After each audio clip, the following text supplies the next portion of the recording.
오늘은 신명기 21장입니다. 신명기 21장은 1절부터 23절까지 있습니다. 그 1절에서 23절을 보면 피에 대해서과 가족 생활에 대해서 나오고 있습니다. 먼저 1절부터 9절은 무죄한 피의 대속, 그러니까 그리스도의 죽음으로 말미암아야 제사함을 받는다라는 것을 가르쳐주고 있습니다.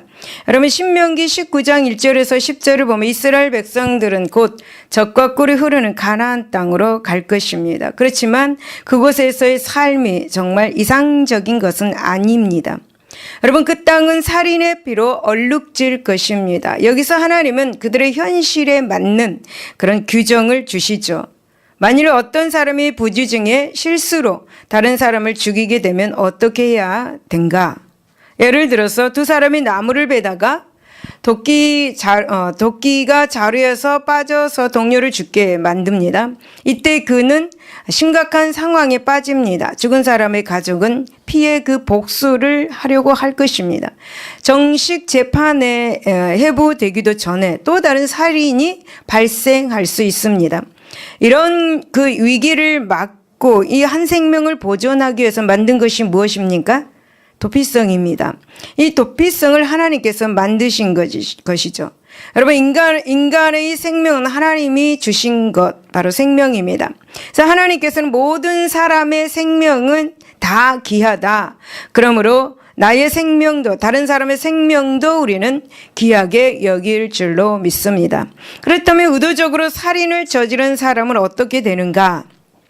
이 살인은 마음에 품은 미움에서부터 나오는 것입니다.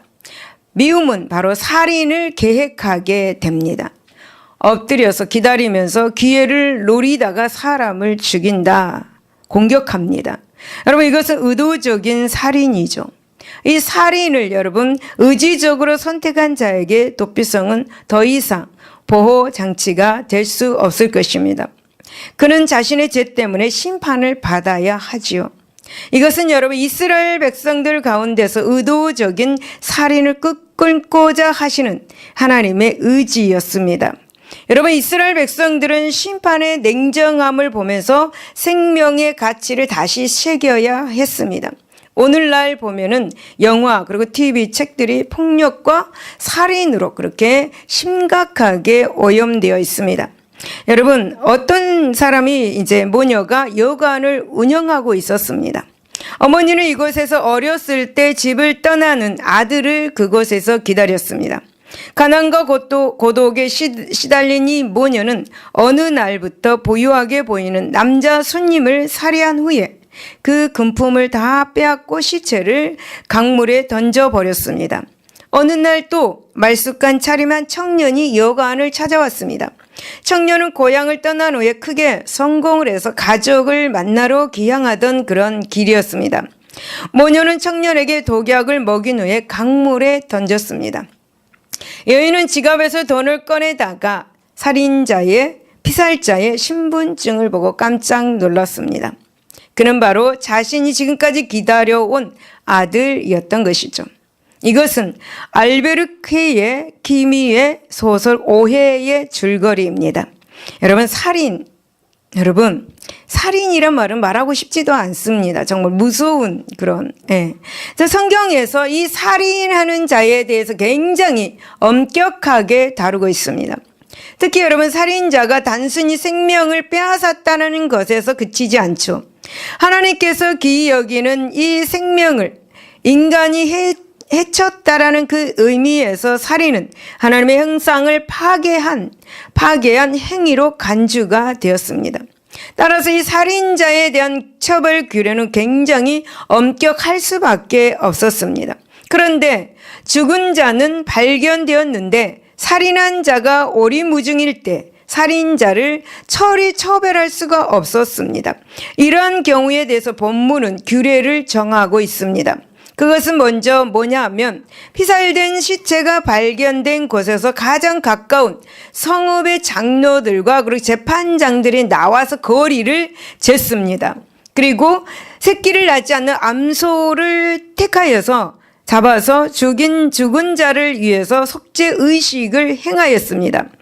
여러분 죽은 자를 위해서 속죄 의식을 하는 이유가 있었습니다. 그것이 뭐냐면 그 성읍의 무죄한 자가 흘린 피의 죄를 용서받게 한다는 그런 의식이었습니다. 이때 사용되는 속죄 제물은 어린 암소는 튼튼하고 이를 씻기지 않는 것이어야 했습니다. 즉 제물로 사용된 암소는 굉장히 건강하여서 출산 능력을 가진 흠없는 제물이었던 것입니다. 여러분, 이것은 잔인하게 죽은 시신과 대조되는 그런 제물입니다. 그리고 이 제물을 거친 이 골짜기, 곧 갈지도 심지도 못하는 이 골짜기에 흐르는 물가로 끌고 가서 목을 꺾어야 했습니다. 그리고 이 성읍 사람들의 무죄함을 주장하고 용서를 빌었습니다. 그리함으로써 이 무죄한 자의 속죄 의식이 마무리가 되었습니다. 여러분, 이 속죄 의식은 근동 사이에서 보기 드문 그런 의식이었습니다. 이 의식은 바로 하나님께서 이스라엘 백성들에게만 주신 그런 의식입니다. 여러분, 우리는 이 의식을 통해서 흠없고 죄 없으신 예수 그리스도의 속죄, 그 사역을 엿볼 수가 있습니다. 다시 말씀을 드리면 본문에 나타난 이 무죄한 자의 그 속죄 의식은 바로 인류의 죄를 대속하기 위해서 피 흘려 죽으신 예수 그리스도의 사역에 의해서 이루어진 용서의 모습이다라고 그렇게 볼 수가 있는 것이죠. 그렇다면 여러분, 본문에서 하나님께서 우리에게 주신 영적 교훈이 무엇인가 한번 찾아보도록 하겠습니다. 1절에서 2절을 보면 죄 없는 자도 죄를 전가받게 마련이다라는 것을 알 수가 있습니다. 네 하나님 여호와께서 내게 주어 차지하게 하신 땅에서 피살된 시체가 들에 엎드려진 것을 발견하고 그 쳐 죽인 자가 누구인지 알지 못하거든 너희의 장로들과 재판장들은 나가서 그 피살된 곳의 사방에 있는 성읍의 원근을 잴 것이요 라고 그렇게 말씀합니다. 여러분, 살인자를 알 수 없는 시체가 발견이 되면은 이제 가장 가까운 성읍의 장로들과 거민들이 혐의를 받았습니다. 그러니까 여러분, 성읍의 그 원근을 잴 것이요 라고 그렇게 말하는 것은 바로 살인자가 멀리 도망가지 못했을 것이니까 빨리 가서 피살된 곳에 그 사방에 가서 그 살인자를 찾아라 라는 그런 말씀입니다. 여러분, 시체를 처음으로 발견한 사람은 괜히 불안합니다. 처음으로 시체를 발견한 사람은 괜히 두렵고 불안합니다. 그래서 시체를 보자마자 또 도망가는 사람도 있습니다. 왜냐하면 사람들이 내가 죽였다고 할까봐, 내가 죽였다고 할까봐 두렵고 무서워합니다. 여러분, 이처럼 원죄의 죄책을 가지고 있는 사람은 비록 내가 살인을 하지 않아도 악평을 받을 수 있습니다. 제가 죽였을 것이야 라고 그렇게 생각을 합니다. 아무 죄도 없는데 여러분, 경찰서에 가면 어떻습니까? 아무 죄가 없는데 여러분이 경찰서에 가면 두렵고 떨리지 않습니까?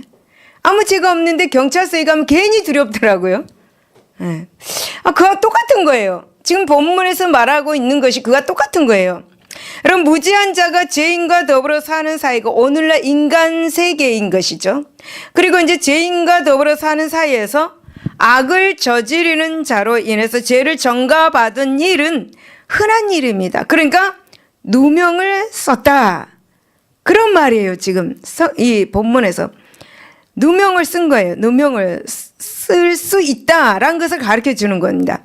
그러므로 우리는 세상 가운데서 사는 동안에 죄의 그늘 아래 사는 것이다 라고 그렇게 말할 수가 있는 것입니다. 그러나 여러분, 죄 가운데 사는 존재라고 해서 자기를 포기하고 험하게 살라는 그런 의미는 결코 아닙니다. 오히려 여러분, 험한 세상이기 때문에 우리는 하나님께 의지하면서 더욱 선하게 살아야 된다라는 것을 가르쳐주고 있습니다.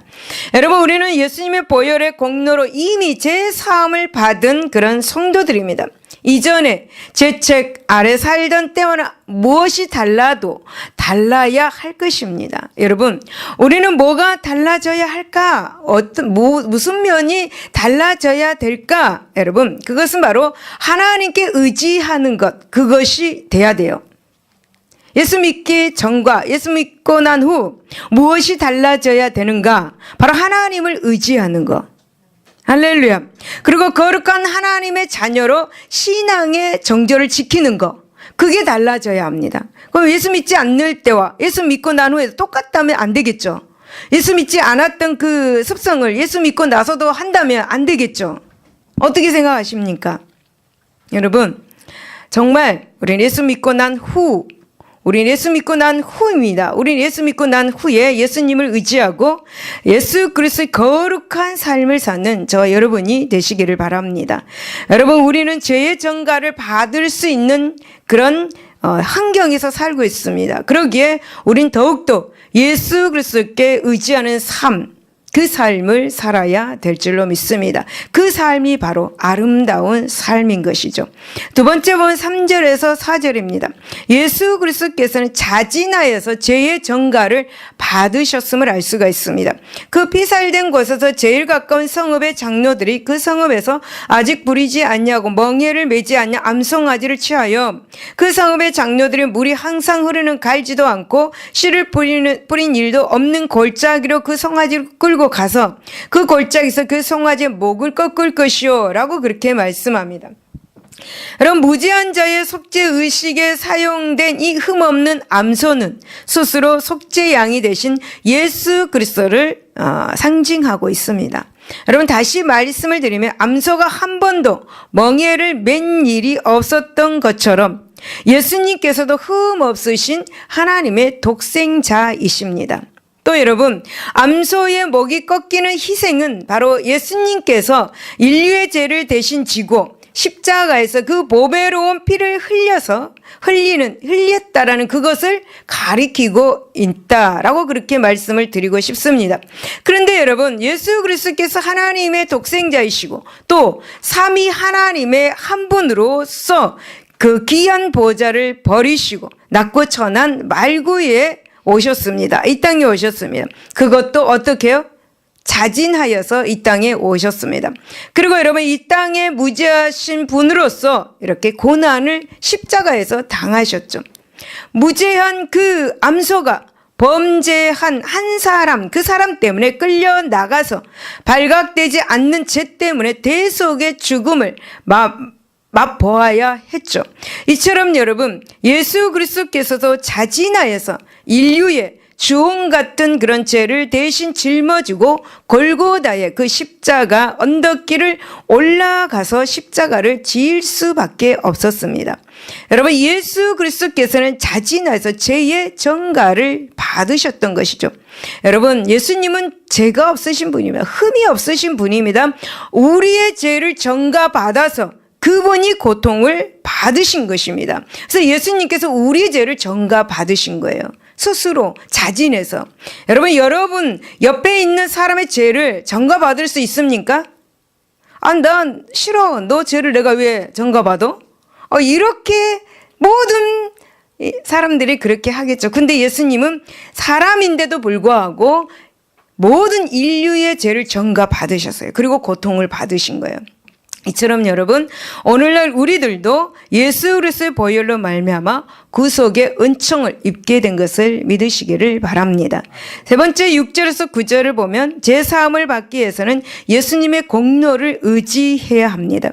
그 피살된 곳에서 제일 가까운 성읍의 모든 장로들은 그 골짜기에서 목을 꺾는 암송아지 위에 손을 씻으며 말하기를 우리의 손이 이 피를 흘리지 아니하였고 우리의 눈이 이것을 보지도 못하였나이다.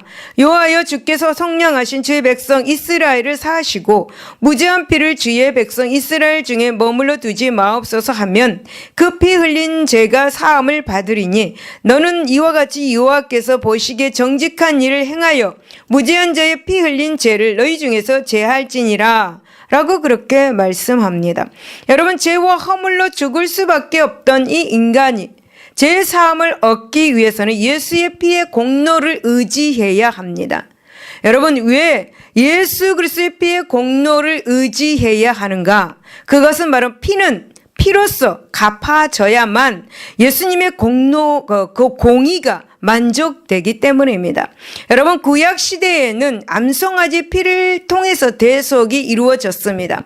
하지만 여러분, 신약 시대에는 예수 그리스도의 구속의 보혈로 우리의 주홍 같은 그런 죄를 대속하는 것으로 이루어졌습니다.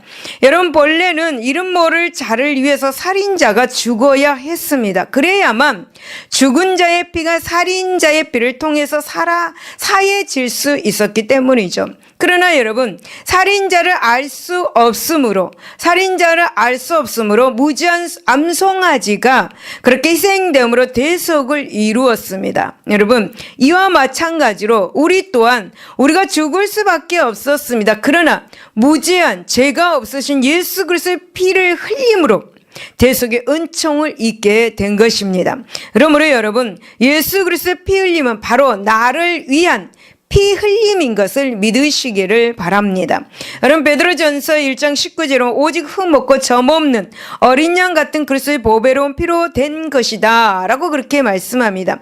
예수 그리스도의 피 흘림이 있었기 때문에 우리의 모든 죄가 사해졌습니다. 예수 그리스도의 피 흘림이 있었기 때문에 우리가 하나님의 자녀로 신분이 바뀌어질 수가 있었던 것입니다. 여러분, 예수님의 십자가에서 피 흘림은 단순히 2000년 전의 사건으로 그치지 않습니다. 어제나 오늘이나 영원토록 동일하신 그분이 오늘도 이 시간도 그 십자가의 사건에 생생하게 기록되어 있고 생생하게 살아있음을 여러분 기억하시기를 바랍니다.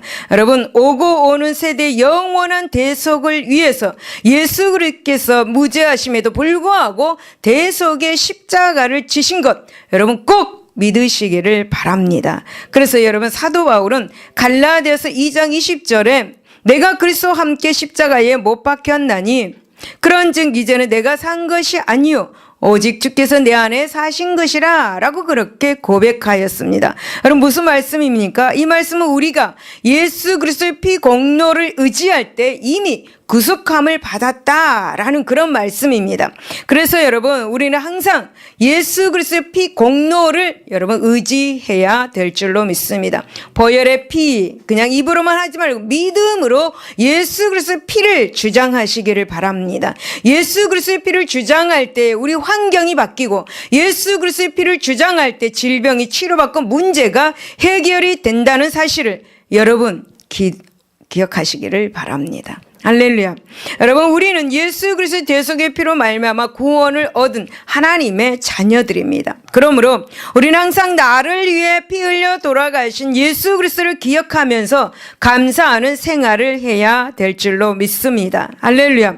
그리고 또 하나님의 공의를 만족시키기 위해서 우리는 순종의 삶을 살아야 될 줄로 믿습니다. 그래야 할 때에 여러분, 우리는 예수 그리스도의 대속의 은총 아래서 기쁨과 찬양으로 하나님께 영광을 돌리게 될 것입니다. 할렐루야. 10절에서 23절을 보면 가족 생활에 대한 규례를 말하고 있습니다. 여기에서는 부모를 공경하라 라고 말하고 있죠. 여러분, 성경에서 효는 하나님에 대한 신앙을 강조하는 것과 버금가는 중요 사상 가운데 하나입니다. 특히 본문에서와 같이 부모의 말을 순종하지 않는 자나 그리고 부모가 징책하여도 듣지 않는 자를 사형에 처하라고 극단적인 그런 부분도 성경에서 쉽게 찾아볼 수 있는 주제입니다. 여러분, 반대로 효를 행하는 것에 대한 축복의 약속 또한 강조되어 있습니다. 즉 인간의 윤리적인 면을 신앙의 그 단계로 승화시킨 것이 성경의 효도관이라고 이렇게 할 수 있습니다. 여러분, 이것은 바로 호세아 11장 1절에서 12절에 보면은 하나님께서 이스라엘 백성과 당신의 관계를 부자관계로 규정하고 절대 순종을 요구하는 데서 절정을 이루고 있는 것을 볼 수가 있습니다. 여러분, 다시 말씀을 드리면 효도와 신앙은 윤리와 신앙이라는 표면적인 면에서 구분되는 것보다 이면적으로 더욱 밀접한 관계가 있다라는 것을 보여주고 있습니다. 하지만 여러분, 이 성경에서 이 효행을 강조하면서도 효를 신앙 아래 두고 있습니다. 즉 효를 행하되 주 안에서 효를 행해야 된다라고 그렇게 강조를 하고 있는 것이죠.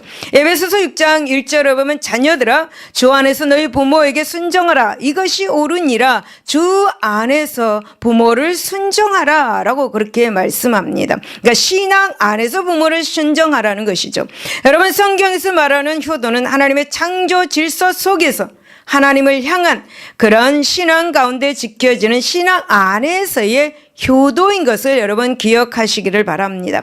그러면 이제 본문을 한번 생각해 보겠습니다. 과연 부모를 공경하라는 이 하나님의 말씀의 구체적인 실천 사항이 무엇인지 한번 알아보도록 하겠습니다. 18절에 보면 순종하라 라는 것입니다. 사람에게 완악하고 패역한 아들이 있어 그의 아버지의 말이나 그 어머니의 말을 순종하지 아니하고 부모가 징계하여도 순종하지 아니하거든 라고 그렇게 말씀합니다.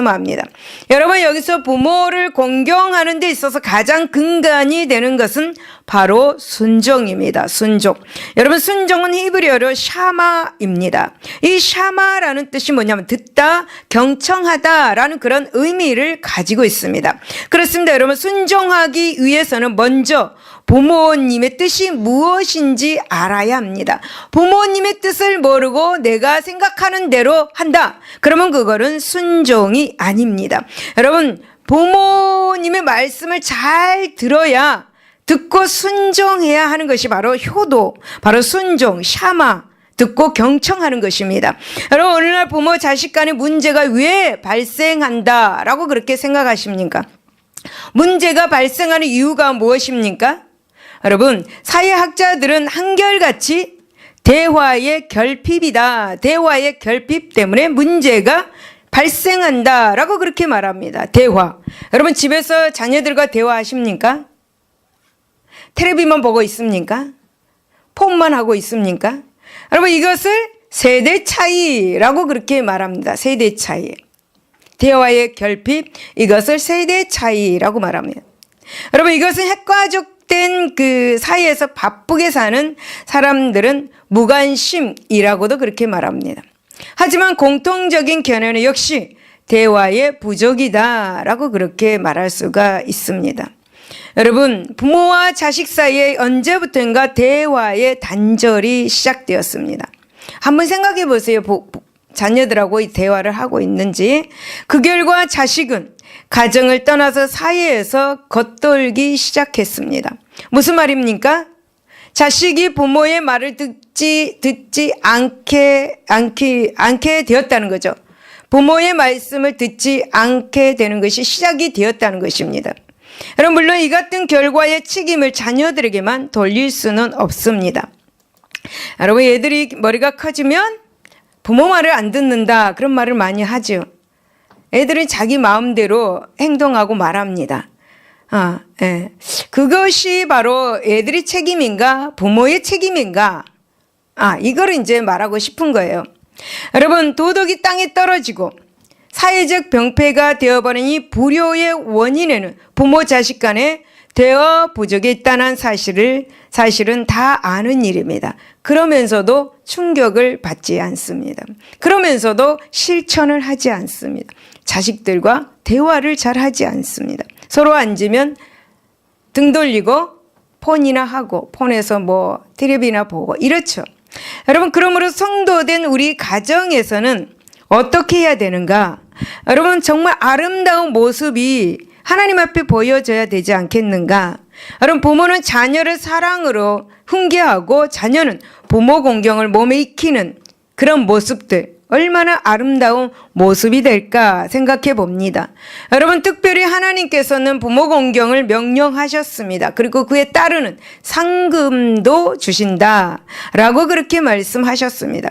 여러분 우리는 이를 기억하고 주 안에서 부모님께 효도하는 삶을 사시기를 바랍니다. 그래서 에베소서 1장 1절에서 4절에 자녀에게 본이 되고 또 자녀는 부모를 본받아서 부모를 공경하는 아름다운 순환이 이루어져야 될 줄로 믿습니다. 두 번째 보면 18절에 보면 징책을 들어라. 사람에게 완악하고 패역한 아들이 있어 그의 아버지의 말이나 그 어머니의 말을 순종하지 아니하고 부모가 징계하여도 순종하지 아니하거든 라고 그렇게 말씀합니다. 여러분, 자녀의 잘됨을 위해서 부모는 끊임없이 주 안에서 자녀를 훈계하고 가르치고 교정하고 본을 보이며 권면을 해야 합니다. 이러한 부모의 의무를 다했을 때 자녀는 바르게 성장할 수 있을 것입니다. 여러분, 본문의 페루나의 경우는 이 같은 부모의 의무를 다한 그런 경우임에도 불구하고 이 부모의 징책을 듣지 않는 자를 죽이라 라고 그렇게 말씀합니다. 또 부모의 의무를 다하지 않았을 때에 자녀가 그릇된 책임을 부모가 져야 한다라고 그렇게 말하고 있습니다. 그래서 여러분, 잠언 13장 24절에서 매를 들지 않는 부모는 자녀를 미워하는 것이다 라고 그렇게 말씀합니다. 매를 들지 않는 부모는 자녀를 미워하는 거래요. 여러분, 물론 자녀가 그릇되기를 바라는 부모가 어디 있겠습니까? 다 잘되기를 원하죠.